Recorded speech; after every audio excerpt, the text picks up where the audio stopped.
Jadi nanti Pak Rosidi bisa lihat ini aja ya, recordingnya aja ya. Nanti disampaikan seperti itu. Nah, hari ini kita akan belajar mengenai pengkajian gizi, pengantar konsultasi konseling, perbedaan konsultasi dan konseling, tujuan waktu sasaran, dan langkah-langkah konsultasi dan konseling. Yang pertama, pengkajian gizi. Jadi ini kalau Bapak Ibu ini ya, karena sudah bekerja di rumah sakit atau puskesmas, pasti tahu lah ya screening gizi itu seperti apa. Screening gizi itu dilakukan untuk mengetahui atau istilahnya memilah ya pasien ini dia berisiko atau tidak malnutrisinya. Tentunya dia pakai tools ya gitu sesuai dengan umurnya atau sesuai dengan rentang umurnya lah ya gitu. Apakah dia masih bayi, balita, dia ibu hamil, sudah tua atau dewasa, itu toolsnya berbeda-beda kayak gitu.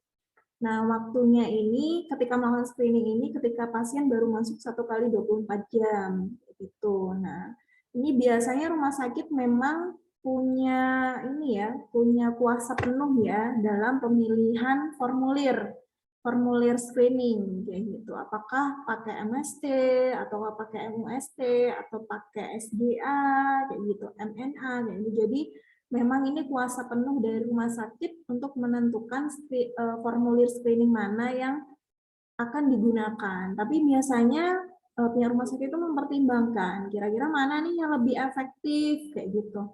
Karena setiap formulir itu kan beda-beda ya. Ada yang dia nggak perlu ngitung antropometri, ada yang dia harus tahu nih fisik klinisnya seperti apa kayak gitu. Ada yang dia cuma tanya mengenai nafsu makan, penurunan berat badan kayak gitu. Jadi nggak perlu lihat data ini ABCD-nya gitu ya, antropometri, biokimia, fisik klinis maupun dieterinya kayak gitu. Yang kita interview itu nggak perlu cuma tanya nafsu makannya bagaimana gitu ya. Nah, kalau ini juga familiar ya. Jadi komponen utama screening itu kondisi sekarang, jadi antropometrinya bagaimana, kondisi stabil atau enggak, dia kehilangan berat badan atau enggak dalam 1 bulan terakhir atau dalam 3 bulan terakhir kayak gitu ya. Kondisinya itu memburuk atau enggak dia dari dieterinya. Nah, ini berhubungan sama kehilangan berat badan ya. Terus pengaruh penyakit. Jadi dia ada histori penyakit atau tidak. Histori penyakit entah dari penyakitnya pasiennya sebelumnya, ataupun ada penyerta nih, ataupun dia histori dari keluarganya. Gitu. Nah, ini contoh formulirnya ya, MST ini yang paling sering digunakan di rumah sakit ya. Jadi ada nggak semua rumah sakit sih, mungkin di rumah sakitnya Bapak Ibu kayak gitu, formulir screeningnya itu berbeda kayak gitu. Nah, ini MST ini dia nggak perlu nih, nggak perlu kita ngitung antropometri kayak gitu. Jadi dia kira-kira ada penurunan nggak gitu. Sebenarnya ada antropometri, cuma nggak sampai dia tinggi badannya ataupun dia nggak ngitung IMT-nya kayak gitu. Terus dia ada nafsu makannya turun atau enggak kayak gitu. Jadi cuma ada 2. Jadi nanti skornya kalau dia lebih dari 2, nah ini berisiko malnutrisi gitu. Kalau 0 sampai 1 dia tidak berisiko malnutrisi. Jadi hanya memilah ini dia berisiko malnutrisi atau tidak gitu ya kalau screening gitu. Nah, ini yang pertama asesmen gizi ya, jadi ABCD. Jadi kalau teman-teman di sini sudah mendapatkan pendidikan gizi juga di pendahuluan bisa jadi mendapatkan ini juga ya. Jadi ABCD-nya itu seperti apa. Jadi mulai asesmen. Nah, asesmen di sini apa saja kayak gitu. Antropometri, ABCD-nya antropometri, biokimia, klinis, sama dieterinya kayak gitu. Jadi dibandingin sama yang dia standarnya atau angka normalnya itu berapa. Kalau fisik klinis kan memang ini ya, gejala sama tandanya yang bisa dilihat oleh petugas sama yang dirasakan oleh pasiennya tentu berbeda kayak gitu. Jadi sign and symptom-nya itu bisa kita tanyakan kayak gitu. Kalau biokimia kita bisa membandingkan dengan nilai normalnya atau nilai standarnya gimana. Oh, ini apakah nilai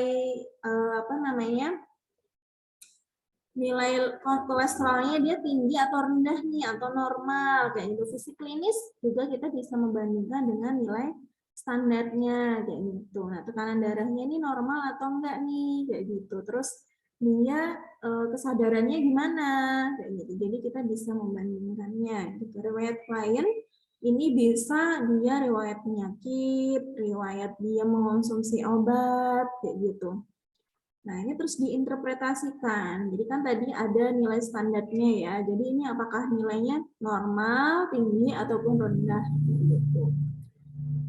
Nah, ini ya, ini contoh tabelnya dari biokimia, fisik klinis, dan data-datanya ya. Terus yang selanjutnya diagnosa gizi. Jadi kalau diagnosa gizi itu ada PES ya, problem, etiologi, sign, and symptom. Jadi teman-teman di sini pasti juga sudah biasa ya nulis diagnosa gizi ya, kayak gitu. Jadi ini diagnosanya NI berapa nih, NC berapa nih, NB berapa, gitu. Terus dihubungkan dengan etiologinya. Nah, etiologinya bisa dilihat dari data assessment-nya yang tadi. Terus habis itu kita juga dibuktikan dengan sign and symptom-nya. Sign and symptom-nya juga bisa dilihat dari data assessment yang tadi. Kayak gitu. Jadi benar-benar ada buktinya kayak gitu. Jadi jangan, kalau biasanya kita ini ya, kalau mahasiswa itu kan biasanya milih-milih terus saling mengkoreksi. Ini benar atau enggak sih kalau di lapangan ya? Tentunya kalau yang mahasiswa reguler sama ahli jenjang beda ya dalam membuat diagnosa gizinya karena sudah lebih berpengalaman kayak gitu. Nah, diagnosa gizi ini bisa juga dipertimbangkan juga lah ya dengan data yang, atau biasanya kalau kalau teman-teman sekalian pagi-pagi itu kan udah sharing ya, udah apa sih namanya saya lupa gitu. Jadi diskusi dengan petugas kesehatan lainnya, dengan nakes lainnya kayak gitu. Jadi untuk melihat nih perkembangan dari pasiennya, ini intervensinya atau dietnya ada perubahan nggak ya kayak gitu, karena mungkin keadaannya sudah bisa nih untuk makan kayak gitu, sudah nggak lewat NGT lagi gitu, misalkan seperti itu. Jadi intervensinya pun kita bisa lihat nih dari diagnosanya gitu, dari sign and symptom-nya. Jadi kita pengen mengurangi gejala tanda atau kita pengen mengurangi etiologinya gitu. Terus selanjutnya ini ya, jadi domain gizi ada 3 ya, ada asupan, ada NI, NC, ada NB. Gitu. Terus intervensi, jadi intervensi ini kita kalau di konseling, nah itu bisa melibatkan kliennya gitu. Kira-kira ini kita punya pilihan nih, konselornya punya beberapa pilihan kayak gitu. Ini pengennya intervensi 1, 2, atau 3. Kira-kira yang memudahkan si pasiennya ini atau si kliennya ini yang mana ya? Jadi kita memberikan alternatif pemecahan masalah. Kalau yang dia konsultasi, nah itu biasanya tidak ada alternatif karena memang tingkat gawat daruratannya itu berbeda, kayak gitu. Tapi konselor itu juga bisa menjadi konsultan ya. Jadi perannya itu konselor itu bisa menjadi konsultan. Gitu. Nah, intervensi gizi ini dia untuk ini apa namanya istilahnya merencanakan ya, merencanakan perubahan perilaku dan juga perubahan pengetahuan, kayak gitu. Terus nanti kita bisa melihat nih monitoring dan evaluasi. Kira-kira pengetahuannya ini, pengetahuan yang telah kita berikan, mungkin contohnya penyakitnya ini penyakit tekanan darahnya tinggi, gitu. Jadi kita memberikan edukasi mengenai asupan garam. Kira-kira setelah kita memberikan edukasi ini, nah kita cek bisa menggunakan pre-post test, post test kayak gitu ya. Kira-kira ini ada peningkatan atau enggak nih pengetahuannya. Terus perubahan perilaku bisa kita lihat nih dengan data biokimia atau fisik klinisnya, gitu. Atau dengan dieterinya, kira-kira gimana asupan Na-nya, gitu.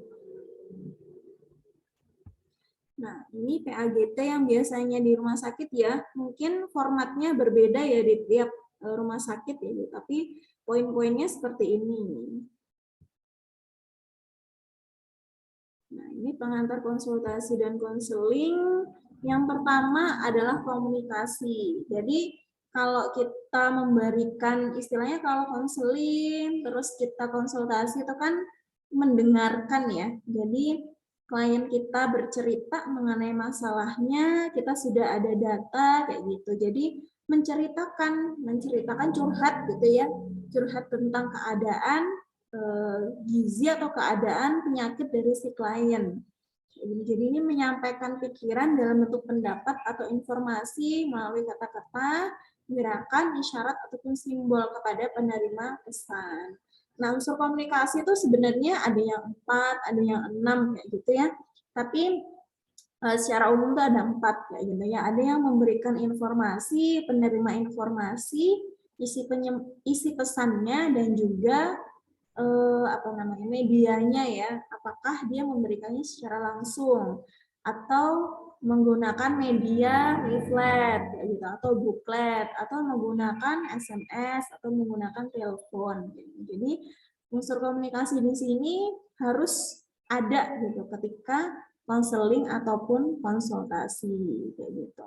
Nah, ini berlangsung dua arah ya. Jadi biasanya kalau massa ya, kalau komunikasinya ke massa, ke massa tuh maksudnya ke orang-orang banyak kayak gitu ya. Nah, itu biasanya ceramah kayak gitu kebanyakan itu adalah satu arah. Kalau ini dia harus dua arah karena kita menggali informasi kepada kliennya. Kita juga perlu melakukan probing kayak gitu ya. Jadi menggali biar akurat data yang kita dapatkan kayak gitu. Jadi biasanya mungkin pas waktu awal pertama ketemu masih canggung kayak gitu ya. Jadi sebagai konselor atau konsultan kita bisa mendengarkan dan juga memberikan feedback. Entah itu feedbacknya bisa non verbal ataupun verbal kayak gitu ya. Nah, ini juga tanya jawab, saling menanggapin kayak gitu. Jadi kita memberikan feedback entah itu verbal ataupun non verbal kayak gitu. Jadi ini ya ada feedbacknya kayak gitu. Jadi supaya kita istilahnya juga kliennya itu percaya kayak gitu kepada kita. Jadi menumbuhkan sifat keterbukaannya kita dan juga meningkatkan kepercayaan diri dari si kliennya. Terus cara memperoleh umpan balik itu seperti apa? Jadi yang pertama memberikan kesempatan pada klien untuk bertanya, mengajukan pendapat, dan menceritakan pengalamannya.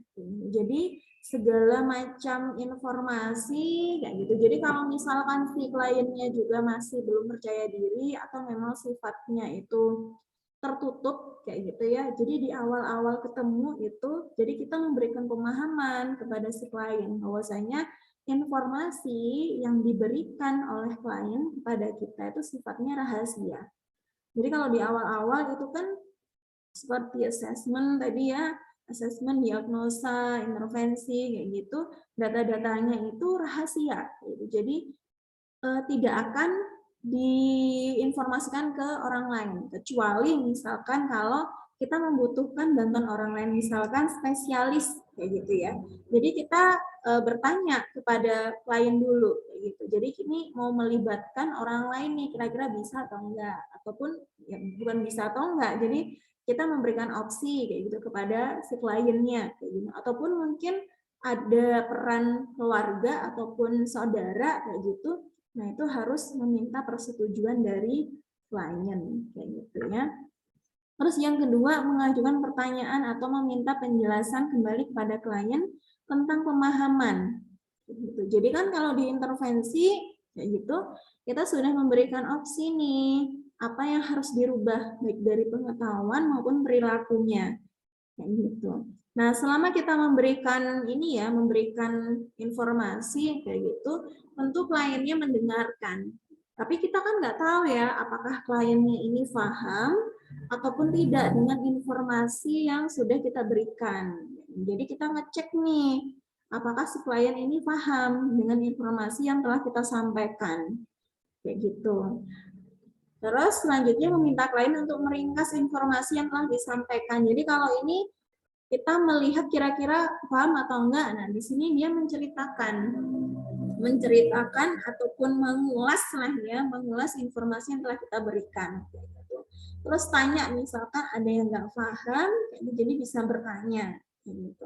Jadi pertanyaan yang diberikan oleh klien ini juga sebagai bukti pemahaman dari kliennya. Kalau mungkin, oh ini dari poin 2, ternyata kliennya ini nggak paham, makanya dia tanya pada poin 2 ini seperti apa penjelasannya. Seperti itu. Jadi ini juga bukti bahwasanya komunikasi pas waktu konseling ataupun konsultasi itu adalah 2 arah. Kayak gitu. Nah, selanjutnya prinsip komunikasi. Jadi kalau unsurnya tadi ada 4 ya, ada 6 juga kayak gitu. Secara umum 4 kayak gitu ya. Yang pertama tentukan tujuan komunikasi. Tentunya tujuan kita komunikasi memberikan informasi untuk mengubah perilaku, pengetahuan kayak gitu. Terus paham isi pesan yang akan disampaikan dalam komunikasi. Jadi konselor ini harus paham. Makanya sebelumnya sudah ada data-data nih, data antropometri sudah ada pas waktu assessment kayak gitu ya. Jadi sudah ada data-data, kita bisa menggali. Misalkan kalau misalnya data dasar lah ya, BCD itu data dasar. Karena di konselingnya itu atau konsultasinya pasti kita juga akan tanya hal lain, ataupun juga kliennya akan menginfokan lebih lanjut mengenai keadaan dari si kliennya itu sendiri. Jadi harus paham apa yang mau disampaikan. Yang kedua, samakan persepsi atau pemahaman. Makanya ada feedback. Makanya kita bisa menanyakan pemahaman dari klien. Kita meminta klien itu, oh ini kalau nggak paham bisa bertanya Bapak atau Ibu. Kayak gitu. Yang selanjutnya, gunakan aspek komunikasi verbal, non-verbal yang sesuai dengan tujuan komunikasi. Jadi kita bisa ketika kliennya itu bercerita mengenai keadaannya, nah kita bisa istilahnya feedbacknya itu iya Bapak, iya Ibu. Jadi secara verbal. Kalau non verbalnya bisa menggunakan misalkan tangannya kita tepuk kayak gitu, kita tepuk pundaknya kayak gitu. Terus kita perhatikan tatapan matanya kayak gitu. Tapi kita tidak boleh berlebihan kayak gitu ya. Ketika misalkan menggunakan kita tepuk pundaknya gitu. Jadi nggak boleh terlalu berlebihan. Gitu. Karena di sini kita profesional kayak gitu ya hubungannya kayak gitu. Selanjutnya, gunakan alat bantu atau media. Tentunya ini bisa memudahkan kliennya juga atas penyampaian informasi yang kita gunakan. Biasanya gunakan leaflet nih, kayak gitu. Misalkan kita menjelaskan mengenai contoh dari menu, kayak gitu. Contoh dari menu kita bisa menggunakan contoh di leafletnya itu kalau pagi kalau bisa Bapak makan ini ya, kayak gitu. Terus makanan-makanan yang dihindari. Nah, itu apa saja? Itu bisa memudahkannya informasi itu lewat media kayak gitu. Terus berikan informasi secukupnya sesuai keadaan dan situasi pemberian dan penerima informasi. Jadi jangan terlalu over kayak gitu ya. Karena tentunya kita pasti tahu ya, klien itu sebelum ketika mengetahui penyakitnya, pasti mereka itu sudah cari-cari informasi dari Google kayak gitu ya. Jadi sebenarnya di awal juga mereka sudah over informasi. Nah, tujuannya kita di sini adalah kita kita punya pengetahuan atau dasar tentang gizi kayak gitu ya. Jadi kita punya ilmunya. Kalau dari internet kan bisa jadi itu misalkan blog kayak gitu ya. Informasinya dari blog kayak gitu. Belum tentu itu berdasar. Nah, di sini kita memberikan informasinya itu berdasar atas keilmuannya kita. Gitu. Jadi kalau konseling itu kan nggak hanya satu kali, tapi memang itu disesuaikan dengan persetujuan dari kliennya, gitu ya. Mungkin si kliennya ini apa namanya nggak cocok gitu, dia bisa memberhentikan konselingnya, ataupun ternyata menurut konselor tidak ada perubahan dari pengetahuan ataupun perubahan perilaku dari kliennya, maka bisa diputuskan untuk tidak melanjutkan konseling gitu. Jadi umumnya itu tidak satu kali kayak gitu ya, 3 sampai 5 kali kayak gitu konseling itu disesuaikan dengan memang keadaannya. Jadi jangan di awal tuh jangan terlalu ini apa namanya terlalu banyak informasi kayak gitu. Nah, ini juga kalau teman-teman sudah mendapatkan pendidikan gizi ya, mata kuliah pendidikan gizi pasti tahu ya. Jadi pendidikan gizi itu dia secara sasarannya itu ada individu, kelompok maupun massa. Kalau individu tentunya ini untuk individu ya, untuk perseorangan gitu. Sebenarnya sama-sama entah itu sasarannya individu, kelompok ataupun dia massa, itu adalah untuk meningkatkan pengetahuan dan mencoba merubah perilaku. Cuma di sasarannya biasanya beda dan secara teknik juga ada bedanya kayak gitu ya. Nah, biasanya kalau individu kelompok ini ada apa namanya tanya jawabnya atau 2 arah gitu ya. Masa itu juga ada feedbacknya atau 2 arah. Tapi ada juga yang dia memang 1 arah kayak ceramah, terus dia menggunakan media kayak gitu ya, poster yang dipampang yang itu 1 arah kayak gitu. Nah, kelompok kita bisa menggunakan metode yang misalkan brainstorming. Jadi dia curah pendapat kayak gitu ya. Jadi dikelompok-kelompokin kayak gitu. Terus kita melakukan curah pendapat ataupun kita bisa bermain simulasi kayak gitu ya. Nah, biasanya kalau kelompok-kelompok yang misalkan kader kayak gitu ya. Nah, itu kan kelompok ya. Nah, ini bisa bermain simulasi nih. Siapa contohnya masalah pemberian vitamin. Nah, itu bisa siapa nih yang mau jadi ibunya, ibu balitanya, yang menjadi kadernya, menjadi ahli gizinya, kayak gitu. Nah, memang teknik-teknik seperti ini nih disesuaikan dengan sasarannya, kayak gitu. Terus yang selanjutnya adalah masa ya. Jadi masa ini dia sasarannya lebih luas lagi gitu, dibandingkan dengan kelompok gitu ya. Jadi ini beragam jenis kelamin, umurnya kayak gitu. Terus ini juga sama ya, jadi dia tujuannya mengubah perilaku dan juga meningkatkan pengetahuan. Metodenya ceramah umum, gitu. Ini bisa 1 arah ataupun 2 arah, pidato juga, sinetron di TV, kayak gitu ya. Jadi bisa sebagai ajang edukasi ya, kayak gitu. Billboard, spanduk, poster, kayak gitu juga sebagai media untuk memberikan informasi, kayak gitu. Sebelum kita ke perubahan perilaku, ada yang mau ditanyakan dulu?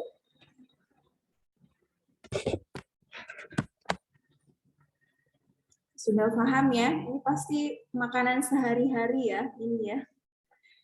Selanjutnya perubahan perilaku. Jadi perubahan perilaku itu ada namanya ini ya, teorinya SOR. Jadi stimulus, organisme, reaksi, dan reaksi. Jadi teori SOR ini berdasarkan asumsi bahwa penyebab terjadinya perubahan perilaku ini bergantung pada stimulusnya atau rangsangannya itu seperti apa. Nah, ini misalkan kalau kualitasnya yang ini ya, kualitas dari sumber atau petugasnya, dan gitu. Makanya konselor itu dia harus punya pengetahuan yang selalu up to date. Makanya Bapak Ibu sekalian itu kan sering ya ada pelatihan, seminar gitu, entah itu dari uang pribadi gitu, ataupun dari instansi gitu. Karena memang kita harus mendapatkan ilmu yang up to date gitu. Supaya ketika melakukan konseling ataupun konsultasi dengan beragam masalah kayak gitu, kita bisa memberikan informasi yang terbaru. Seperti itu. Nah, setelah itu di organismenya ini ada perhatian, pengertian, dan penerimaan dari konselornya. Supaya memang ada perubahan perilaku nih dari kliennya. Jadi ini juga termasuk kualitas ya, kualitas dari sumbernya ya. Jadi ketika sumbernya ini konselor maksudnya. Jadi dia ada memberikan perhatian, kayak gitu, pengertian. Jadi di awal-awal itu penting ya kita memberikan perhatian. Tapi perhatiannya memang jangan terlalu over kayak gitu ya, secara profesional kayak gitu. Kita memberikan di awal, kita menyapa, memberikan senyuman, memberikan feedback lewat kata-kata ataupun dengan nonverbal kayak gitu. Terus di sini outputnya adalah perubahan sikap dan juga perubahan perilaku ataupun praktek ya dari kliennya. Jadi ini memang berhubungan dengan organisme ini sama stimulusnya gitu. Nah, strategi perubahan perilaku ini yang pertama ada 3 ya. Yang pertama menggunakan kekuatan, kekuasaan atau dorongan, biasanya lebih ke paksaan ya. Jadi medianya itu biasanya peraturan, perundang-undangan, norma kayak gitu ya, yang memang harus dipatuhi oleh masyarakat suatu daerah ataupun di negara gitu. Nah, ini negatifnya ini memang dia dia tidak long term. Jadi perilaku yang dilakukan, nah itu dia tidak long term ya, karena memang si masyarakatnya ini tidak mendapatkan pemahaman, gitu. Jadi cuma singkat doang ini mereka diberikan pemahaman. Nah sebenarnya ini juga bisa disiasati. Kalau biasanya ada peraturan itu kan disosialisasikan ya Kementerian Kesehatan kepada tenaga kesehatan baik di instansi kesehatan ataupun instansi pendidikan kayak gitu. Diberikan sosialisasi bahwa ini loh ada peraturan seperti ini. Nah, kita sebagai yang mendapatkan informasi ya di instansi kesehatan ataupun instansi pendidikan, kita bisa melakukan penyuluhan gitu kepada masyarakat. Jadi supaya memang tujuan dari peraturan itu bisa tercapai. Akhirnya dia bisa dilakukan secara long term. Jadi kayak walaupun di awal-awal seperti paksaan kayak gitu ya, tapi karena kita memberikan penyuluhannya terus-menerus kayak gitu ya, dengan pendekatan yang baik sesuai dengan sasarannya, sasarannya anak-anak ataupun lansia pasti beda ya kayak gitu. Nah, itu perubahan perilaku maupun pengetahuannya bisa long term. Apalagi kalau sekarang itu kan pemerintah ya, Kemenkes dan juga biasanya dibantu sama NGO kayak gitu, sudah ini membuat sponsor kayak gitu ya, sponsor yang ditayangkan di televisi ataupun biasanya di YouTube kayak gitu. Jadi itu juga bisa meningkatkan perubahan pengetahuan sama perilaku dengan metode yang berbeda, nggak kaku gitu kan ya. Jadi kalau lewat sponsor ataupun lewat video-video di YouTube kayak gitu, jadi sasarannya itu lebih luas lagi kayak gitu. Terus selanjutnya pemberi informasi. Jadi strategi ini dengan memberikan informasi yang benar tentang cara-cara hidup sehat, makanan yang sehat, dan lain-lainnya. Jadi ini lebih ke termasuk ke ini ya penyuluhan. Jadi penyuluhannya lebih apa namanya? Lebih ke kelompok-kelompok kayak gitu ya. Jadi ini dia bukan kayak ada peraturan kayak gitu ya. Tuh. Nah, ini dia lebih long term sebenarnya dibandingkan dengan menggunakan paksaan ya, gitu. Yang selanjutnya diskusi dan partisipasi. Nah, ini sebenarnya juga lebih long term lagi efeknya gitu. Tapi ini effortnya lebih tinggi karena kita harus atau diharuskan masyarakatnya ini berpartisipasi. Misalkan tadi ya, contohnya pendidikan gizi di kelompok. Kita melakukan curah pendapat. Nah, ini kan pasti ketika melakukan curah pendapat ini, walaupun sasarannya sama, misalkan ibu kader, kayak gitu. Kan pasti pengetahuannya berbeda. Kayak gitu. Terus dia bisa jadi umurnya berbeda. Media informasi yang mereka dapatkan tentu berbeda ya. Orang yang sudah lebih tua bisa jadi informasinya hanya lewat poster kayak gitu yang ditempelkan di puskesmas atau balai desa kayak gitu. Kalaupun anak muda, kader kayak gitu ya, bisa mendapatkan informasi dari sosial media ataupun dari televisi, koran kayak gitu. Jadi lebih beragam informasi yang didapatkan. Gitu. Nah, di sini strategi kedua ini sebenarnya ini kayak lanjutan dari strategi yang kedua, yang penyuluhan. Cuma di sini kita lebih dua arahnya itu komunikasi dua arahnya ini lebih apa ya?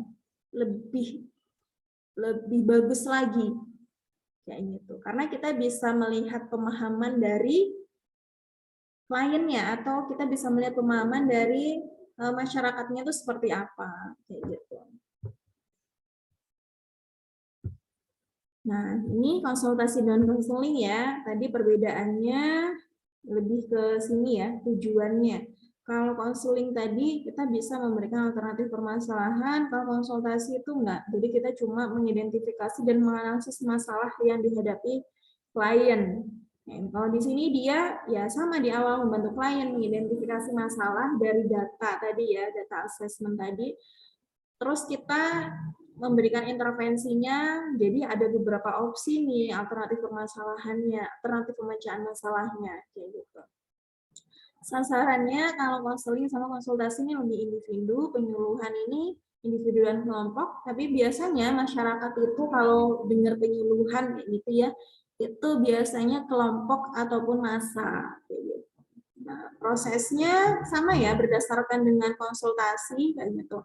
Kalau di sini cuma sampai memecahkan masalah, jadi dia tidak ada alternatif pemecahan masalah. Kalau di sini dia memberikan alternatif pemecahan masalah. Gitu. Terus hubungannya juga berbeda ya, konseling sama konsultasi. Kalau ini dia horizontal, jadi posisi dari klien dan juga posisi dari konselornya itu adalah sama. Makanya di sini baik dari tujuannya maupun prosesnya, kita memberikan alternatif permasalahan. Kita melibatkan klien dalam memilih intervensi mana nih yang bisa dan sanggup mereka lakukan. Kalau konsultasi dia vertikal. Jadi konsultannya itu posisinya lebih tinggi dibandingkan si kliennya. Dan ingat ini biasanya konsultasi itu dia memang tingkat kegawat daruratan masalahnya ini berbeda dengan konseling. Kalau penyuluhan ini dia langsung maupun tidak langsung ya sesuai dengan medianya. Nah, ini manfaat konseling dan konsultasi. Jadi ini hampir sama ya manfaatnya, kecuali yang nomor 3. Kalau yang nomor 3 ini hanya untuk konseling. Jadi membantu mengenali permasalahan dari data assessment, membantu mengatasi masalah klien dari data diagnosa dan assessment. Jadi kita bisa merancang intervensi mana nih yang sesuai dengan kesanggupan, kemampuan dari si klien.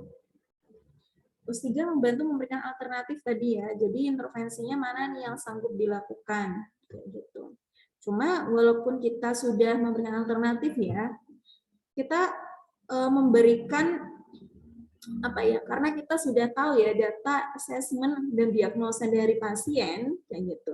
Jadi kita menjelaskan, misalkan solusi yang pertama ini pertimbangannya apa, solusi kedua pertimbangannya apa, kayak gitu. Jadi tetap ini disesuaikan dengan penyakit tadi ya, assessment diagnosa dari si pasiennya ini. Kayak gitu.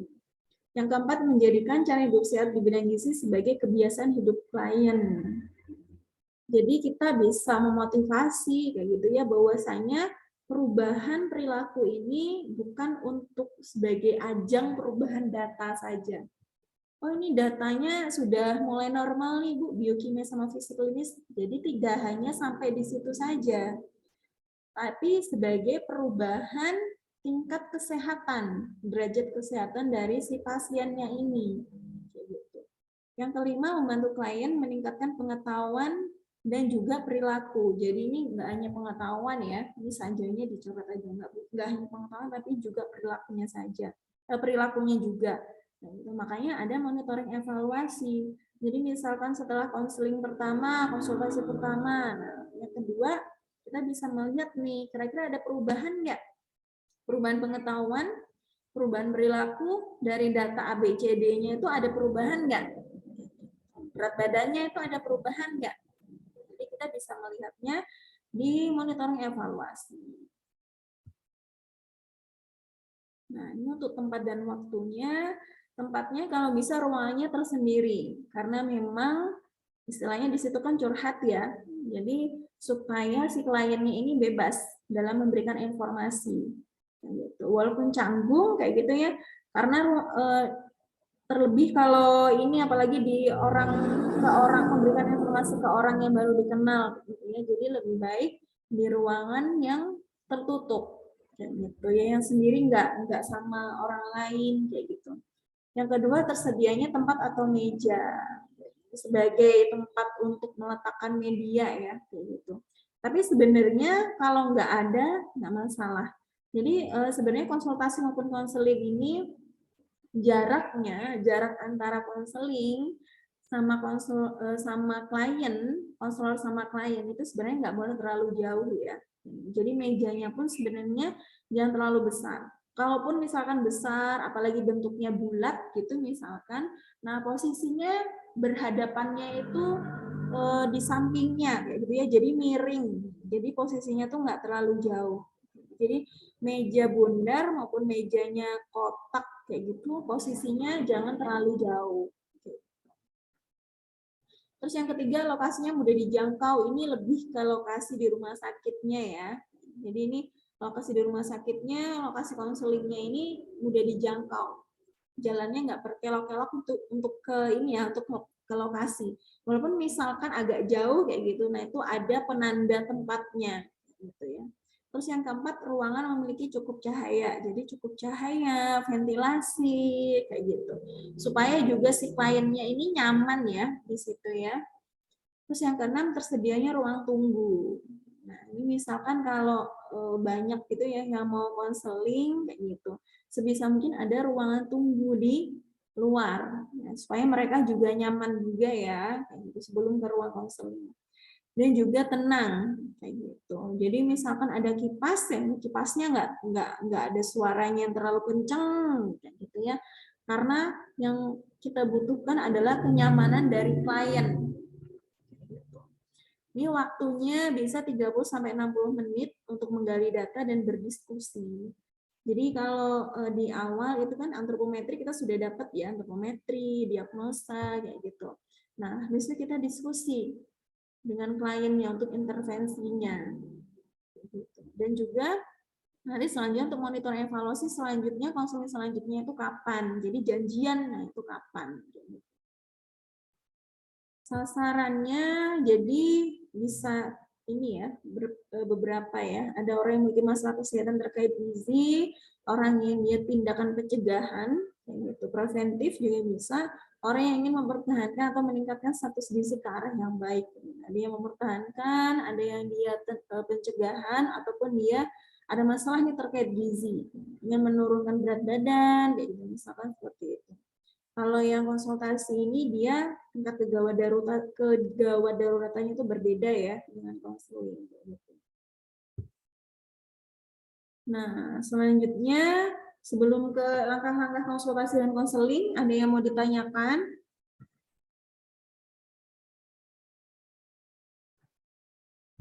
Nah, ini langkah-langkah konsultasi konseling ya di rumah sakit.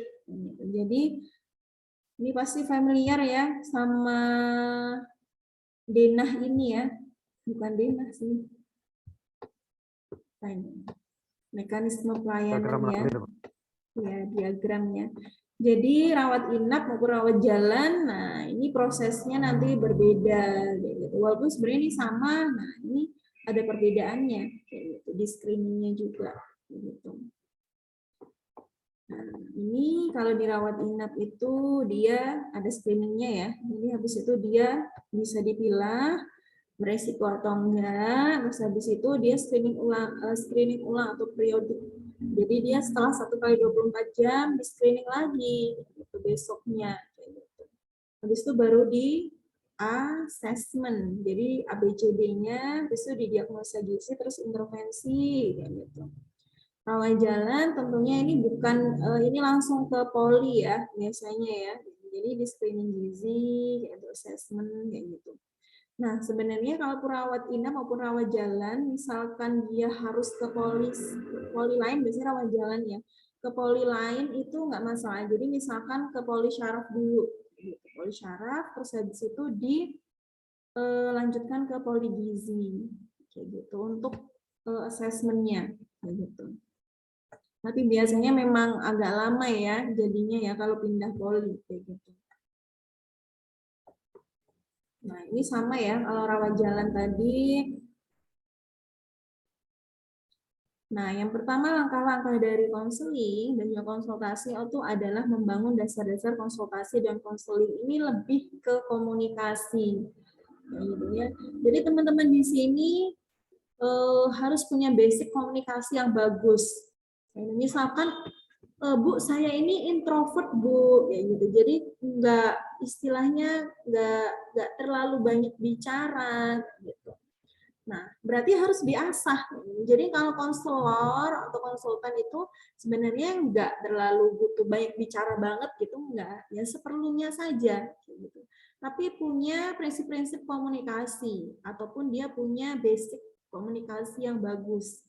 Gitu. Jadi kalau di sini mulai dari keterampilan komunikasi konselor. Jadi ada keterampilannya dengan cara apa? Yang pertama mungkin menyambutnya. Jadi ketika kliennya mengetuk pintu, nah si konselornya ini menyambutnya kayak gitu, terus memberikan salam, mempersilahkan duduk kayak gitu ya, terus ciptakan suasana yang menyenangkan. Jadi langsung tanya nih, kira-kira Bapak namanya siapa gitu. Walaupun misalkan kita punya data kayak gitu ya. Nah, karena memang kalau bertemu pertama kali kayak gitu ya itu pasti ada istilahnya ada batas gitu ya, ada ngerasa ada batas. Gitu.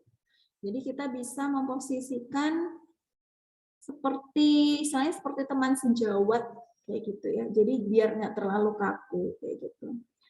Terus ini ciptakan suasana yang nyaman tadi ya, jadi tidak berisik, terus pencahayaannya cukup, ventilasinya cukup, kayak gitu. Yang keenam, hubungan positif. Nah, ini yang susah nih biasanya pas waktu awal. Gitu. Jadi, supaya si kliennya ini percaya diri memberikan informasi gimana nih, supaya si kliennya ini terbuka tentang keadaannya ini bagaimana. Tapi di sini konselornya ini yang harus ditekankan ini adalah lebih banyak mendengarkan. Jadi biarkan si kliennya ini menceritakan mengenai keadaan dirinya sendiri itu seperti apa. Nah, baru nanti pas waktu diintervensi kayak gitu ya, nah itu kita bisa lebih baik berdiskusi mengenai keadaan klien itu seperti apa. Yang ketujuh, beri waktu cukup bercerita identitas dan juga masalahnya. Misalkan di sini juga waktu ini juga diperlukan misalkan nih ibu bayi datang ke ruang konseling, itu ibu bayinya nangis gitu. Nah, kita harus memberikan waktu ibunya ini menenangkan bayinya. Jangan tergesa-gesa untuk ke step konseling kayak gitu ya. Ataupun ketika ibunya mungkin nggak nyaman kayak gitu ya, itu kita bisa memberikan minum dulu ke ibunya supaya lebih nyaman kayak gitu. Terus yang ke-8, tunjukkan profesionalisme dari konselor. Ini juga dengan cara diskusinya kita ya, gitu. Dengan media yang kita gunakan, kayak gitu. Pasti kliennya kita kan berbeda-beda ya, kayak gitu. Ada yang memang pendidikannya itu rendah, pendidikannya sedang, ataupun pendidikannya itu tinggi, tingkat pendidikannya.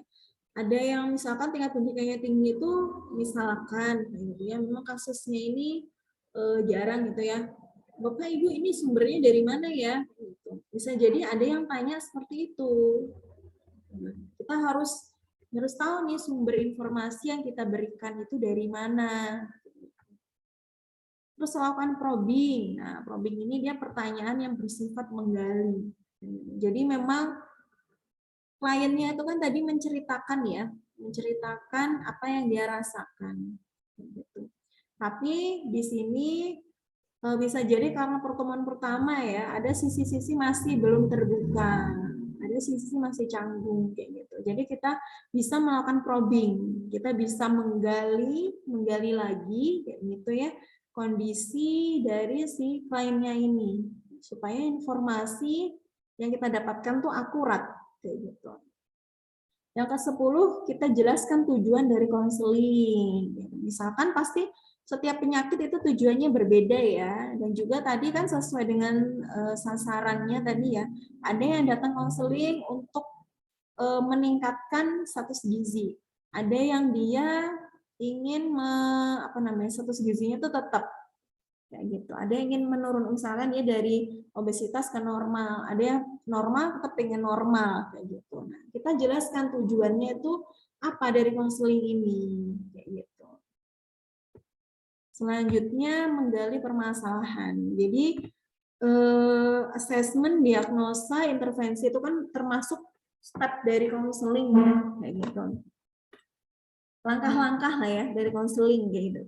Nah, di sini di intervensi ini, nah kalau yang konseling sama konsultasi kan ada perbedaannya tuh di sini ya. Nah, jadi di sini ada memberikan alternatif permasalahan gitu. Jadi di intervensi ini selain kita memberikan, kalau konseling selain kita memberikan alternatif pemecahan masalah, kita juga harus memperoleh komitmen dari si kliennya. Gitu. Karena kalau konseling itu kan, oh ini sanggup yang mana nih, kayak gitu. Jadi kalau dia sanggup, misalkan intervensi poinnya itu apa namanya, sanggup untuk melakukan intervensi yang poin 2 misalkan, kita harus mendapatkan komitmennya karena dia yang memilih intervensinya itu. Jadi komitmen ini kita bisa melihatnya juga di monitoring evaluasi, apakah si kliennya ini beneran melakukan perubahan perilakunya, nah, gitu, yang sudah kita sepakati, kayak gitu. Terus langkah yang kelima, monef ya, jadi kita bisa tahu perkembangan dari si kliennya itu seperti apa, gitu. Dia masih mau melakukan, ada perubahan atau enggak, gitu. Walaupun tidak ada perubahan, ya, sebagai konselor ataupun konsultan kita tidak boleh ngejudge. Jadi kita cari tahu kenapa sebenarnya belum ada perubahan perilaku nih, kayak gitu. Asesmennya ternyata asesmen selanjutnya, data biokimia maupun fisik klinis selanjutnya ternyata tidak ada perubahan. Kita harus menggalinya. Bisa jadi masih kesulitan. Kita gali kesulitannya di mana nih, gitu. Misalkan kesulitannya itu pas waktu di awal kita sudah memberikan informasi Bapak Ibu menunya ini ya Pak ya, Bu ya, kayak gitu. Terus makanan yang boleh, makanan yang harus dibatasin, dan makanan yang benar-benar hampir nggak boleh kayak gitu ya. Nah itu ini ya kayak gitu. Ternyata masih kesulitan kayak gitu. Nah kita bisa memberikan opsi nih, misalkan bahan-bahan yang ini yang boleh dikonsumsi ini susah Pak Bu kalau di daerah saya. Kita bisa berikan opsi sumber lainnya, misalkan seperti itu. Kayak gitu. Yang selanjutnya terakhir mengakhiri konseling. Mengakhiri konseling ini dia bisa juga karena memang sudah ada perubahan perilaku ya, perubahan perilaku dan juga pengetahuan, ataupun bisa juga karena tadi seperti yang saya berikan informasi tadi ya. Jadi kalau konselor ataupun klien itu bisa untuk memutuskan untuk tidak melakukan konseling lagi. Kalau konselor itu karena kliennya itu tidak ada perubahan perilaku, dan tidak ada perubahan perilakunya itu memang alasannya itu alasan yang sepele gitu ya. Dia sudah meringankan kayak gitu, sudah menyepelekan kayak gitu. Ataupun kliennya, kalau kliennya ini bisa jadi nggak cocok nih gitu dengan konselornya, itu nggak apa-apa. Ataupun mengakhirinya itu misalkan ini nggak apa-apa. Jadi konselor itu merasa misalkan kasusnya ini nih, penyakitnya ini, diagnosanya ini saya nggak sanggup nih melakukannya. Terus dioper ke konselor lainnya, kayak gitu dengan persetujuan si klien, nah itu nggak apa-apa. Ya, dari sini ada yang mau ditanyakan?